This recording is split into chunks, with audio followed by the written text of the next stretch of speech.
Selanjutnya akan dibawakan oleh materi. Pembangunan Indonesia masa reformasi 1998 sampai sekarang. Fokus pada demokrasi, desentralisasi, otonomi daerah, dan pemulihan ekonomi pasca krisis 1990, ditandai dengan pembebasan pers KKN serta pembangunan infrastruktur dan sumber daya manusia untuk meningkatkan kualitas hidup. Masa ini bertujuan memperbaiki struktur pemerintahan agar lebih transparan dan akuntabel. Selanjutnya akan dibawakan oleh pemateri.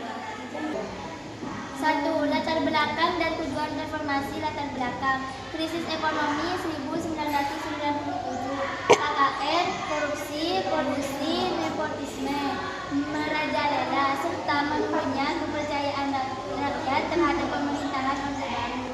Tujuan menata Tujuan menata ulang struktur pemerintahan, menegakkan suprematisasi hukum, amandemen UUD 1945, dan otonomi daerah. Selanjutnya akan dilanjutkan oleh pemateri 3. Maksudnya 2. Kebijakan pembangunan masa reformasi. Politik: melaksanakan pemilu, demokrasi, pembatasan masa jabatan presiden, kebebasan pers, dan penguatan peran DPR.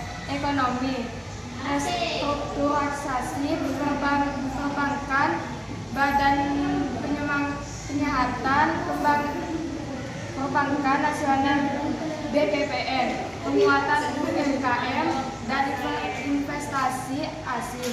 Sosial budaya: pemerintahan KKN dengan membentuk KPK, Komisi Pemberantasan Korupsi, otonomi daerah yang luas, serta perbaikan kualitas pendidikan.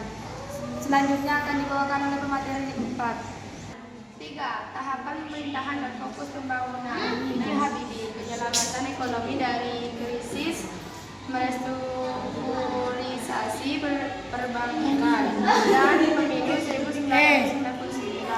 Abdul Rahman Wahid: Gus Dur, penerangan supremasi hukum dan otonomi daerah. Megawati Soekarno Putri: stabilitas ekonomi dan pendirian KPK. Susilo Bambang Yudhoyono: Surabaya, pembangunan infrastruktur dan pembangunan ekonomi.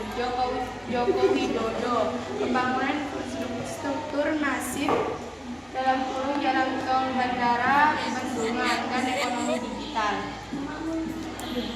4. Tantangan pembangunan reformasi. Korupsi yang masih sering terjadi, ketimpangan pembangunan antara wilayah, pengangguran dan kemiskinan, konflik sosial dan hukum.